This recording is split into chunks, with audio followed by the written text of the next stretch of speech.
दोस्तों, शक्ति स्वरूपा माता दुर्गा के 9 रूप का पूजन नवरात्रि के दिनों में की जाती है। ठीक उसी प्रकार आदि शक्ति माता की 10 महाविद्या भी प्रचलित हैं, जिनकी पूजा गुप्त नवरात्रि के दिनों में की जाती है। फ्रेंड्स, महाविद्या शब्द संस्कृत के 2 शब्दों महा एवं विद्या से मिलकर निर्मित हुआ है। इसमें महा का अर्थ महान, विराट और विशाल होता है। दूसरी ओर विद्या शब्द का अर्थ ज्ञान होता है। माता के उपासक जो गुप्त नवरात्रों में माता की आराधना करते हैं, उनके लिए आज का हमारा यह वीडियो बहुत ही महत्वपूर्ण है। आज के अपने इस वीडियो में हम आपको माँ दुर्गा के 10 महाविद्याओं के बारे में जानकारी देने वाले हैं। दोस्तों, यह 10 महाविद्या माँ सती ने भगवान शिव के समक्ष अपना रौद्र रूप दिखाने के लिए प्रकट की थी, जिनका प्राकट्य अलग अलग उद्देश्यों के लिए विभिन्न समय काल में हुआ था। चलिए आज के अपने इस वीडियो में हम आपको इन्हीं 10 महाविद्याओं के बारे में संक्षिप्त जानकारी देते हैं।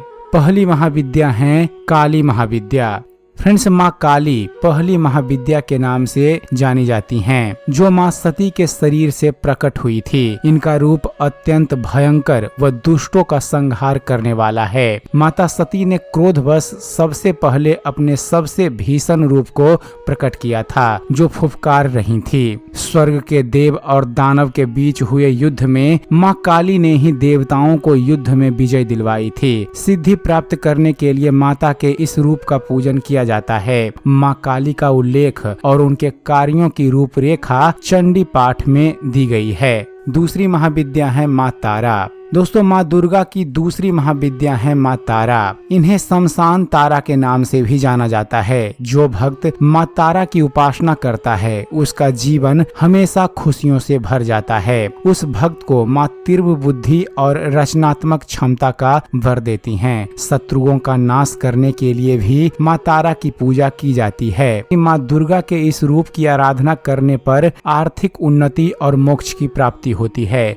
पश्चिम बंगाल के बीरभूम जिले में तारा पीठ है। इसी स्थान पर देवी तारा की उपासना महर्षि वशिष्ठ ने की थी और तमाम सिद्धियां हासिल की थी। तारा देवी का दूसरा प्रसिद्ध मंदिर हिमाचल प्रदेश की राजधानी शिमला में स्थित है। इनका रूप भी भीषण व दुष्टों का संहार करने वाला है, इसलिए इन्हें माँ काली के समान ही माना गया है। बहुत ही कम लोगों को यह पता होगा फ्रेंड्स कि आदि शक्ति के इस रूप ने भगवान शिव को स्तनपान करवाया था, इसलिए इन्हें शिव की मां की उपाधि भी प्राप्त है। दोस्तों, सतयुग में देव दानव के बीच हुए समुद्र मंथन में जब अथाह मात्रा में विष निकला तो उसका पान महादेव ने किया, किंतु विष के प्रभाव से उनके अंदर मूर्छा छाने लगी। तब माता पार्वती ने तारा रूप धरकर उन्हें स्तनपान करवाया, जिससे शिव जी पर विष का प्रभाव कम हुआ। शक्ति का यह स्वरूप सर्वदा मोक्ष प्राप्त करने वाला तथा अपने भक्तों को समस्त प्रकार से घोर संकटों से मुक्ति प्रदान करने वाला है।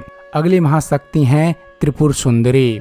त्रिपुर सुंदरी माँ दुर्गा की तीसरी महाविद्या हैं। इन्हें ललिता, राजराजेश्वरी और त्रिपुर सुंदरी के नाम से भी जाना जाता है। भारत के त्रिपुरा में स्थित त्रिपुर सुंदरी का शक्तिपीठ बना हुआ है, जहाँ पर शक्ति स्वरूपा की 4 भुजा और 3 नेत्र हैं। इन्हें महाविद्या सोंडसी के नाम से भी पुकारा जाता है। इसका कारण है इनकी आयु 16 वर्ष की थी। पहले 2 रूपों में माता रानी ने अपने उग्र और रौद्र रूप को प्रकट किया था, जिसके बाद उनका यह सुंदर रूप प्रकट हुआ, जो अत्यंत ही मंगलकारी व मन को मोहने वाला था। इनका प्राकट्य अपने भक्तों के मन से भय को समाप्त करने व अंतर मन को शांति प्रदान करने वाला था। अगली महाविद्या है भुवनेश्वरी महाविद्या। फ्रेंड्स, माँ भुवनेश्वरी चौथी महाविद्या हैं। भुवन शब्द का अर्थ है ब्रह्मांड और ईश्वरी शब्द का अर्थ है शासक। इसी के चलते माता भुवनेश्वरी को ब्रह्मांड के शासक की उपाधि दी गई है। माता को राजराजेश्वरी के रूप में भी पुकारा जाता है। यह ब्रह्मांड की रक्षा करती हैं। पुत्र प्राप्ति के लिए माता भुवनेश्वरी की पूजा करना बेहद ही मंगलकारी माना गया है। यह शताक्षी और शाकंभरी नाम से भी जानी जाती हैं। माँ भुवनेश्वरी महाविद्या की आराधना से सूर्य के समान तेज ऊर्जा प्राप्त होती है और जीवन में मान सम्मान मिलता है।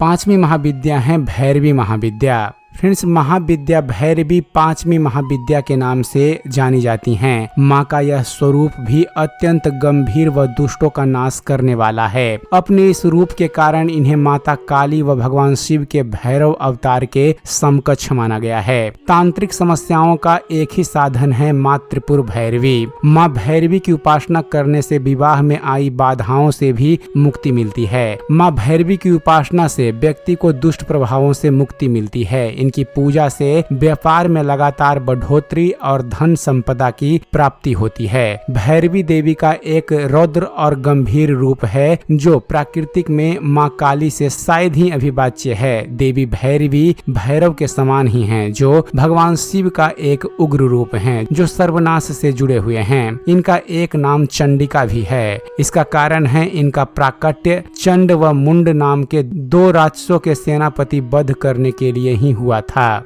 छठी महाविद्या है छिन्नमस्ता महाविद्या। दोस्तों, माँ दुर्गा की 10 महाविद्याओं में से देवी छिन्नमस्ता छठी महाविद्या हैं। इन्हें प्रचंड चंडिका के नाम से भी पहचाना जाता है। देवी छिन्नमस्ता का रूप माँ के सभी रूपों से सबसे भिन्न है। इसका कारण है इसमें देवी ने अपने एक हाथ में किसी राक्षस की खोपड़ी नहीं बल्कि स्वयं का ही मस्तक पकड़े हुए खड़ी हैं। जब आदि शक्ति दुर्गा ने अपनी 2 सेविकाओं जया व विजया के साथ मंदाकिनी नदी पर स्नान करने गई थी, स्नान करने के पश्चात तीनों को भूख लगी। दोनों सेविकाओं के द्वारा बार बार भोजन की विनती करने पर माता ने अपना ही मस्तक धड़ से काटकर अलग कर दिया व उसके रक्तपान से सभी की भूख शांत की थी। इनका स्वरूप कटा हुआ सिर और बहती हुई रक्त की 3 धाराएं से सुशोभित रहता है।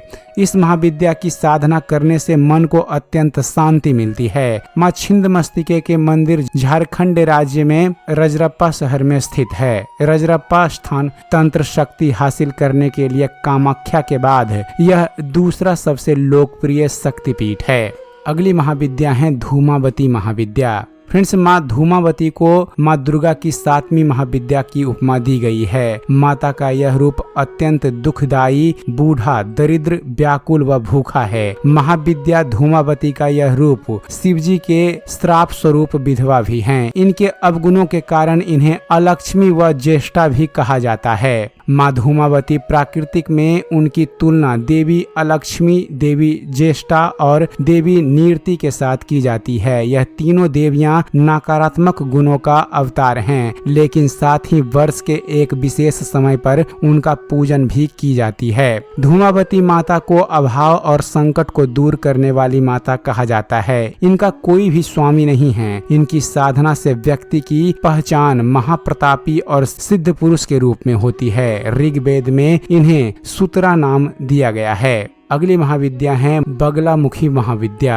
माँ दुर्गा के 10 महाविद्याओं में बगलामुखी महाविद्या 8वीं महाविद्या है और इनको स्तंभन शक्ति की देवी की उपमा भी दी गई है। माँ बगलामुखी को माँ पीताम्बरा के नाम से भी पुकारा जाता है। माँ पीताम्बरा आदि शक्ति का एक ऐसा स्वरूप है जो पीत अर्थात पीला वस्त्रों से, पीत आभूषणों से, स्वर्ण आभूषणों से और पीत पुष्पों से सुसज्जित हैं। इस रूप में देवी एक मृत शरीर पर बैठी हुई अपने एक हाथ से राक्षस की जीभा पकड़े हुई हैं। एक बार सौराष्ट्र में भीषण तूफान ने बहुत तबाही मचाई थी। तब सभी देवताओं ने माँ से सहायता प्राप्ति की विनती की। यह देखकर माँ का एक रूप हरिद्र सरोवर से प्रकट हुआ और इस तूफान को शांत किया। उसके बाद से ही माता रानी का बगलामुखी रूप प्रचलन में आया। बगलामुखी की साधना दुश्मन के भय से मुक्ति और वाक सिद्धि के लिए की जाती है। जो साधक नवरात्रि में इनकी साधना करता है वह हर क्षेत्र में सफलता प्राप्त करता है। महाभारत के युद्ध में भगवान श्री कृष्ण और अर्जुन ने कौरवों पर विजय हासिल करने के लिए माता बगलामुखी की ही पूजा अर्चना की थी। अगली महाविद्या है मातंगी महाविद्या। दोस्तों, महाविद्या मातंगी 9वीं महाविद्या मानी जाती है। महाविद्या मातंगी का यह रूप सबसे अनोखा है क्योंकि आपने कभी नहीं सुना होगा कि भगवान के जूठन का भोग लगाया जाता हो, लेकिन महाविद्या मातंगी को हमेशा जूठन का भोग लगाया जाता है। महाविद्याओं में 9वीं देवी मातंगी वैदिक सरस्वती का तांत्रिक रूप हैं और श्रीकुल के अंतर्गत पूजी जाती हैं। एक बार जब भगवान शिव व माता पार्वती विष्णु वह लक्ष्मी का दिया हुआ भोजन कर रहे थे तब उनके हाथ से भोजन के कुछ अंश नीचे गिर गए। उसी जूठन में से माँ मातंगी का प्राकट्य हुआ। इसी कारण महाविद्या मातंगी के इस रूप को हमेशा जूठन का भोग लगाया जाता है। मतंग भगवान शिव का भी एक नाम है। जो भक्त मातंगी महाविद्या की सिद्धि प्राप्त करता है वह खेल, कला और संगीत के कौशल से दुनिया को अपने बस में कर लेता है। और अंतिम महाविद्या है कमला महाविद्या।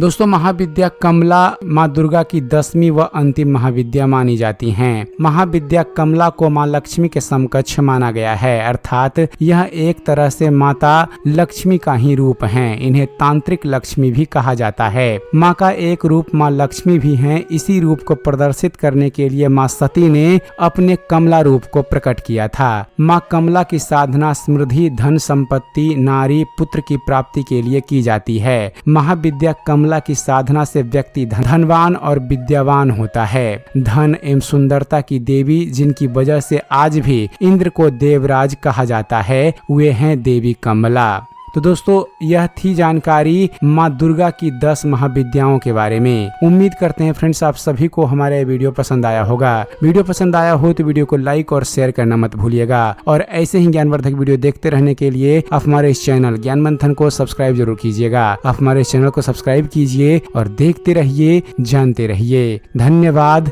जय हिंद।